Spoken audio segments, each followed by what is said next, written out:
Hello, I'm doctor Padmaja Reddy అండి. Today our topic is on tattoos. పచ్చబొట్లు. చాలా మందికి ఫ్యాన్సీ ఐటెమ్ అది.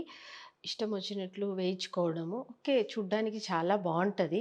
కానీ దీంట్లో చాలామంది చేసే పొరపాటు ఏంటంటే, బాయ్ ఫ్రెండ్ అనో, గర్ల్ ఫ్రెండ్స్ అనో వాళ్ళ పేర్లు రాయించుకోవటము, వాళ్ళకి నచ్చిన సింబల్‌ని వేయించుకోవటము చాలామంది చేసేస్తుంటారు చిన్నప్పుడు తెలిసి తెలియక. అవి ఏమవుతాయంటే కొంతకాలానికి 4, 5 ఇయర్స్ తర్వాత గానీ వాళ్ళకి తెలీదు. ఆ లైఫ్ పార్ట్నర్‌తో ఉంటామో, ఉండమో తెలవదు. ఆ తర్వాత వచ్చి వాళ్ళు మా దగ్గర ఏడుస్తూ ఉంటే మనం ఏం చేయలేము దానికి.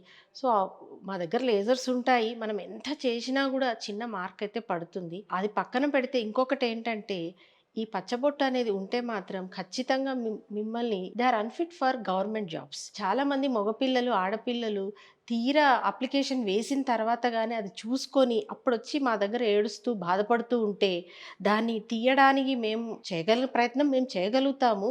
దో laser machines are there. But మేము 80-90% మాత్రమే తీయగలుగుతాం. దాన్ని గూడా 4, 5 సెషన్స్ చేస్తే గానీ మేము తీయలేము. అది తీసిన తర్వాత కూడా చిన్న స్కార్ అయితే ఉంటది. 100% ఏ మెషిన్ ఎంత పెద్ద డాక్టర్ కూడా చేయలేరు. సో, ఎస్పెషల్లీ యంగ్‌స్టర్స్ కానీ తెలుసుకోవాల్సిన విషయం ఏంటంటే, టాటూస్ తొందరపడి ఇన్‌ఫ్లుయెన్సర్స్ చూసి కానీ, యాక్టర్స్‌ని చూసి కానివ్వండి, అడ్వర్‌టైజ్‌మెంట్స్ చూసి కానీ తొందరపడి మోసపోయి, ఆశపడి ఎక్కడ పడితే అక్కడ ఇన్నర్ పార్ట్స్, ప్రైవేట్ పార్ట్స్ దగ్గర చేయించుకోకండి.